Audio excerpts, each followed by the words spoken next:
Nice to see you Dexter fans back again. I'm about to officially review Dexter Resurrection, and I can't freaking believe that I even have said those words. I had waited ages for this show to come out, and oh my goodness, this was surely an unforgettable joyride of an experience watching a genuinely good Dexter season in the modern age. That definitely transports us back to seasons like season 1 through 4 and definitely has a lot of similar vibes and aspects to those seasons. And oh boy, this show and that finale couldn't have landed any better. They did the unbelievable, broke records, and most importantly, delivered. This is high quality Dexter TV all around. So much painstaking care and love put into it, and balancing nostalgia and so much breath of fresh air and new settings, and a lot of new cool characters as well. And this is such a massive upgrade to something like Dexter New Blood in every possible way.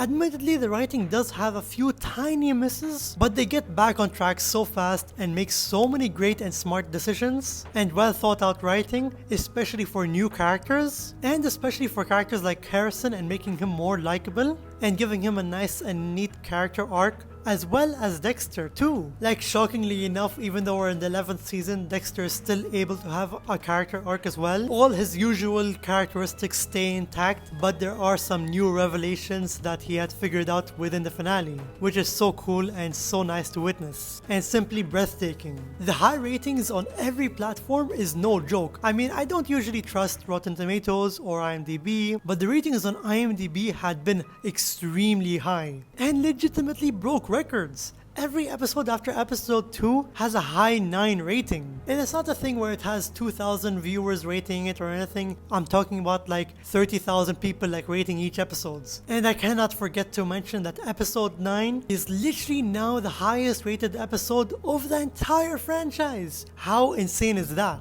I mean, personally, I don't think it is the best episode of the entire franchise, but that rating is definitely no joke. The finale was perfect and so goddamn satisfying, and this just brought me back to the good old days of the original Dexter, and just had one of those fulfilling finales where after such an intense battle and finale and the amazing journey that we've been in the entire season, it's so satisfying to see Dexter finally kill off the villain and seeing the aftermath of all that happening and all that play out, as well as a very satisfying aftermath as well.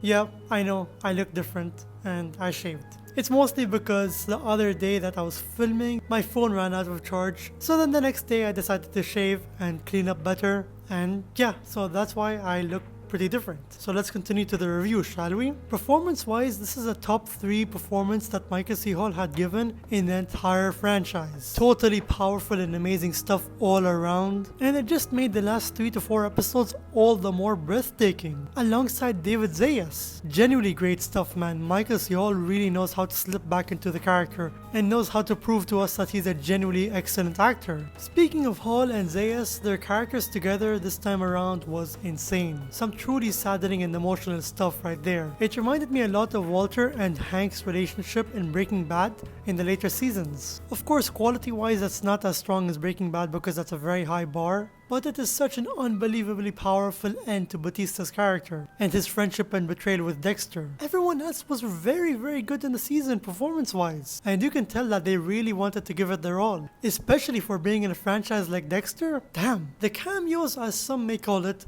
didn't feel forced and honestly made sense for them to show up. I mean, it was a little cheesy in the pilot episode when Miguel and Arthur and Dokes showed up, but still it was so nice and felt right at home for us true Dexter fans. But then again, it still works and it fits to the story because we have to remember it's all in Dexter's head, and it's also in a way where whenever one of these guys come to show up, they're giving him some sort of push mentally. Brian Moser's appearance had to have been my personal favorite one from the finale. It certainly was the longest and definitely the best shot one, and he showed up at such a perfect time, like right after Batista died, and it was at a time to haunt Dexter, especially after being locked in the vault by Leon Prater. That was some damn cool stuff. And I gotta say, Christian Camargo truly did not age, and he can transform back into the character like it's nothing. Cinematography wise, I genuinely believe this is on par with seasons 1, 2, 3 and 4, and if not, hell, this might even be the best shot season of them all.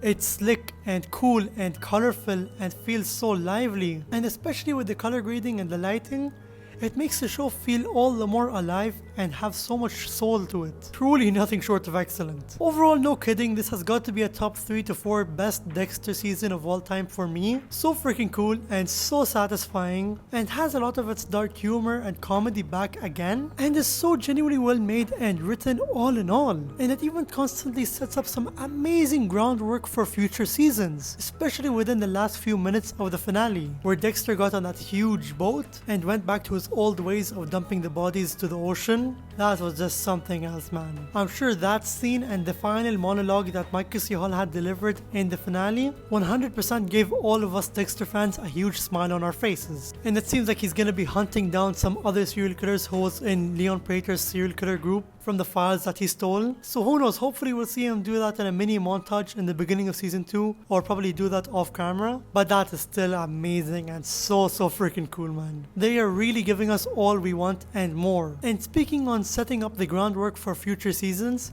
how can I forget about that wonderful scene with Quinn and Masuka and Batista back in Miami, where Batista was announcing his retirement and everything. Oh man, that whole scene just brought us back to the good old days of Dexter as well. It's so nice and lovely to see our boys back in Dexter Resurrection, even if it's just quite brief. Like, once again, they're giving us all we want, but it doesn't feel forced. It's so well written. Overall, I can't freaking wait for season 2 and 3, if season 3 is even gonna come, but it definitely seems like season 2 is gonna be confirmed sometime soon. But I still do hope that Dexter Original Sin will come back soon. And my final rating for Dexter Resurrection Season 1 is a high 9.5 out of 10. Such a great experience as a Dexter fan that I'll never forget, man. I also got to say a shout out to Dominic Fumusa and Intare Guma and Baho Mwine, who both played Detective Melvin Oliva and Blessing Kamara, because I actually interviewed them both while the show was still airing, and I loved chatting with them and they were so genuine and very nice guys. And hell, even their performances were really good this season. So yeah, if you have reached the end of this review